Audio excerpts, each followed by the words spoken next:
Hello दोस्तों, स्वागत है एक बार फिर से आपका अपने चैनल हैदर खान सटला में। तो आज मैं जो है ना ऑल अबाउट ग्रे होंड्स के बारे में आपको नॉलेज शेयर करने वाला हूँ कि ग्रे होंड का जो है रेस में इनको कब इंट्रोड्यूस किया गया। इस तरीके से जो भी नॉलेज होंगी वो मैं आपके साथ में शेयर करूँगा। तो दोस्तों, सबसे पहले हम बात करते हैं कि ग्रे होंड को रेस में कब इंट्रोड्यूस किया गया था। ग्रे होंड को अमेरिका में 1920 में अमेरिका में ग्रे होंड को रेस में इंट्रोड्यूस किया गया। उसके बाद में 1926 में इंग्लैंड में रेस में इंट्रोड्यूस किया गया। उसके बाद में 1927 में नॉर्थ आयरलैंड में और आयरलैंड के तमाम आज़ाद हिस्से में, और 1927 में ही स्कॉटलैंड में इनको इंट्रोड्यूस किया गया रेस में। और उसके बाद में ऑस्ट्रेलिया में भी 1927 में इनको इंट्रोड्यूस किया गया था रेस के अंदर। तो ये है जी रेस में इंट्रोड्यूस, क्योंकि उसके पहले तो इनका उपयोग जो है शिकार वगैरह में उसमें होता था, लेकिन रेस में इंट्रोड्यूस जो है इनको इन सन में और इस तरीके से इनको इंट्रोड्यूस किया गया था। दूसरा सवाल है जी हमारा बहुत सारे लोग पूछते हैं और ये मैं इसके बारे में बताऊंगा, क्योंकि ये तो हमारा स्पीड ऑफ किंग है यूएसए से इम्पोर्ट। और हमारा जो दूसरा सवाल है दोस्तों, ग्रे होंड किस लिए इस्तेमाल किए जाते थे। तो दोस्तों, ग्रे होंड का जो इस्तेमाल किया जाता था इस प्रजाति का, वो इस्तेमाल किया जाता था शिकार करने के लिए। लेकिन जब लोगों को पता चला कि इनसे गेम भी हो सकते हैं इस तरीके की, तो जब 1920 में अमेरिका में इनको रेस में इंट्रोड्यूस किया गया। उसके बाद है जी ग्रे होंड का इनका नेचर कैसा है। तो देख रहे हो आप नेचर कितना, इनका नेचर इनका बहुत बढ़िया होता है। बहुत ना के बराबर एग्रेसिव डॉग है। इसको एग्रेशन तभी आता है जब ये मतलब मान लो हम इसको रेस में लेके जा रहे हैं, तो ये अपना जो है शिकार वगैरह देख के उसके बाद में एग्रेसिव हो जाते हैं। वैसे इनको बिल्कुल इनके अंदर एग्रेशन होता ही ना है। बहुत ही प्यारे और मतलब लविंग केयरिंग डॉग हैं, देख रहे हो आप। और तो चौथा जो हमारा सवाल है वो है कि ग्रे होंड डॉग्स का साइज़ क्या होता है।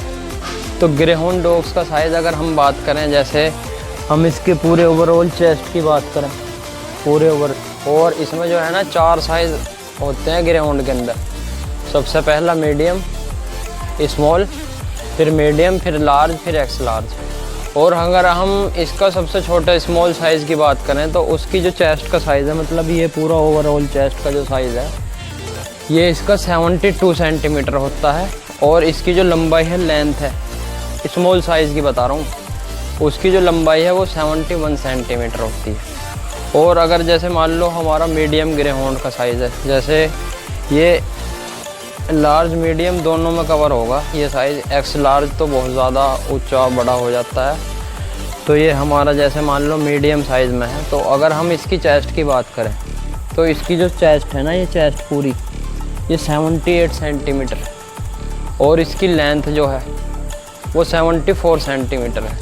और फिर इससे बड़े साइज़ के आ जाते हैं, जैसे बहुत सा होता ना कि 40-40 किलोग्राम वेट के अंदर भागते हैं, 40-40 किलो पे, 42 किलो पे, इतने वेट पे, क्योंकि वो ओवर होते ही हैं पहले से। साइज़ इतना बड़ा होता है उनका, इसी वजह से वो ऐसे भागते हैं।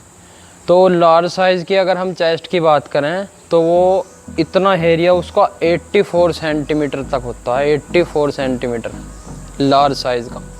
और उसकी लेंथ 77 सेंटीमीटर के समथिंग होती है। और एक्स लार्ज की अगर हम बात करें तो यही हिस्सा एक्स लार्ज का, ये चेस्ट का 90 सेंटीमीटर बहुत ही बड़ा पोर्शन होता है। और उसकी जो हम इसकी बात करें लेंथ की, मतलब लंबाई की बात करें, वो होती है 80 सेंटीमीटर। तो देख रहे हो कितना 4 तरह के ग्रे होंड है और 4 तरह की इनके अंदर क्वालिटी है। और शिकार को देखते ही तो इनके अंदर जो एग्रेसिवपन आता है बस ओनली शिकार को देख के। बाकी ये बहुत ज़्यादा फ्रेंडली डॉग हैं, बहुत ज़्यादा फ्रेंडली। और 5वां सवाल है जी ग्रे होंड की इनकी भागने की स्पीड क्या होती है। तो ग्रे होंड की अगर हम इनकी स्पीड की बात करें तो इनकी स्पीड लगभग 70 किलोमीटर पर आवर से लेके 100 किलोमीटर पर आवर तक होती है। यानी कि 70 की स्पीड है इनकी, 70 से लेके 100 तक। क्योंकि जैसे जैसे ब्लड लाइन का और जैसे जैसे कैटेगरी का फ़र्क होता है ना, जैसे बड़ी तगड़ी ब्लड लाइन है वो कितने भाग रहे हैं, कम भाग रहे हैं, तो मतलब नॉर्मल जो एक एवरेज परसेंटेज निकाला गया वो यही है कि 70 से और 100 तक इनकी स्पीड हो सकती है। इसमें कोई दो राय नहीं है, क्योंकि जब ये भागते हैं ना तो कैमरे में कवर भी बहुत मुश्किलों से करने पड़ते हैं इस वजह। और जो है जी हमारा छठा सवाल है कि गिरहोंड खाने में इनको क्या पसंद है। तो इनको जो सबसे ज़्यादा खाने में पसंद है वो है मीट। ठीक है जी, मीट इनको बहुत ज़्यादा खाने में पसंद है। और ट्रेनिंग के टाइम पे जो है इनको कीमा भी बना के खिलाया जाता है। और नॉर्मल में भी जैसे अब ऑफ सीज़न चल रहा तो इनको मीट कंपलसरी देना ही देना है, ये इनको पसंद है बहुत। और ट्रेनिंग के टाइम पे बॉयल चिकन दे देते हैं या तो फिर कीमा। ये तो मतलब चाहे ट्रेनिंग हो चाहे ऑफ ट्रेनिंग हो, ये देना ही देना है, क्योंकि उसी से जो है मसल्स मास बनता है, उसी से प्रोटीन की मात्रा पूरी होती है। क्योंकि कोई भी एथलीट हो या कोई भी एथलीट हो, चाहे इंसान हो चाहे जानवर हो, वो एथलीट होना चाहिए। एथलीट को अपने आप को कवर करने के लिए अपनी बॉडी के हिसाब से प्रोटीन की मात्रा लेनी ज़रूरी है। तो इसी वजह से इनकी प्रोटीन की मात्रा जो है वो मीट से पूरी होती है। ठीक है जी। तो गिरहोंड को रखने के लिए कितना टेम्परेचर होना चाहिए, ये हमारा 7वां सवाल है। और ये मैंने ना मोस्ट सवाल जो मोस्ट इम्पोर्टेंट क्वेश्चन है अबाउट गिरहोंड के बारे में, वो सारे मैंने कलेक्ट कर लिए हैं, उसी हिसाब से मैं क्वेश्चन का आंसर दे रहा हूँ। तो 7वां हमारा जो क्वेश्चन है वो ये है कि गिरहोंड को रखने के लिए कितना टेम्परेचर मैक्सिमम होना चाहिए।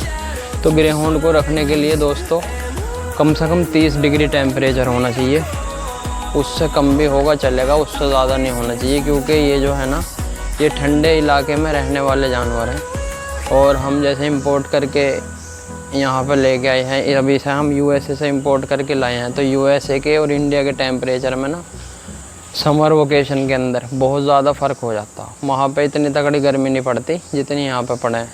और चाहे कहीं पे भी हो गिरहोंड को तो टेम्परेचर मेंटेन करके ही रखना पड़ता। तो इसके लिए नॉर्मल टेम्परेचर 30 लगभग होना चाहिए, इससे कम भी होगा चलेगा पर इससे ज़्यादा नहीं। ठीक है जी। 8वां हमारा क्वेश्चन है कि गिरहोंड के बारे में एक ऐसा फैक्ट बताओ जो और अदर डॉग ब्रीड के बारे में है ही नहीं। तो गिरहोंड के बारे में एक सबको हैरान कर देने वाला फैक्ट ये है दोस्तों कि इस डॉग का जो है ना जिक्र वो बाइबल जैसी पवित्र किताब के अंदर भी किया गया है। बाइबल किताब के अंदर गिरहोंड का जिक्र किया गया है। ठीक है जी। और हमारा जो है 9th क्वेश्चन ये है कि गिरहोंड किस किस कलर में पाए जाते हैं। तो गिरहोंड में बहुत सारे कलर होते हैं, जैसे ये हमारे पास में है, ये रेड सा कलर है जी, रेड ब्राउन का शेड है। और इसमें जो अचंभा कहते हैं ना, अचंभा हैरान कर देने वाली बात क्या है कि पूरा रेड कलर में है, और इसकी जो ये है ना टेल पूँछ वो ब्लैक चित्रे कलर में है। देख लो करीब से दिखा, ये पूरा रेड कलर में है। दोस्तों 10वां and last not for the least question है हमारा कि गिरहोंड कैसे में रहना पसंद करते हैं। तो दोस्तों गिरहोंड को जो है ना खुले में रहना बहुत ज़्यादा पसंद है। और अगर आप अपने गिरहोंड की ग्रोथ अच्छी करना चाहते हो, गिरहोंड को अच्छे से रखना चाहते हो, तो जितना खुला होना इनके लिए उतना ज़्यादा बेटर है। इसी वजह से ना हमने ये पूरा कैनल देखा हो, ये इधर तो पूरा मतलब टेम्परेचर मेंटेन करके रख रखा है, और ये पूरा कैनल है ना खुला, ये दिखा रहे हो ना आप, ये जो देख रहे हो ये खुला पूरा कैनल जो है ये पूरा इसी वजह से बना रखा है कि गिरहोंड को हम अच्छे से तैयार कर सकें, अच्छे से रख सकें। गिरहोंड को ना बहुत अच्छे से जो ये रहते हैं, और ये इनका बढ़िया रहना जो है इनका वो यही है कि इनको खुले में बहुत रहना पसंद है। ये जैसे हमने कैनल पूरा बना रखा, खुला पोर्शन अलग है, उसमें ये अच्छे से अपना तैयार होते हैं, अच्छे से रहते हैं भागने दौड़ने से, क्योंकि मसल्स भी एक्टिव हो रहती हैं। और इनको कंपटीशन दौड़ने के टाइम पे इंजरी का सामना नहीं करना पड़ता अगर आपके पास में खुला है तो दोस्तों ये इन्फॉर्मेशन थी। और हमारी जो है आपको इन्फॉर्मेशन अगर अच्छी लगी है और इन्फॉर्मेशन में मज़ा आया है और हमारा स्पीड वॉकिंग डॉग आपको अच्छा लगा है तो वीडियो को लाइक करें, शेयर करें। चैनल पर कोई मेरा भाई नया आया हो तो चैनल को सब्सक्राइब करें। Thank you so much.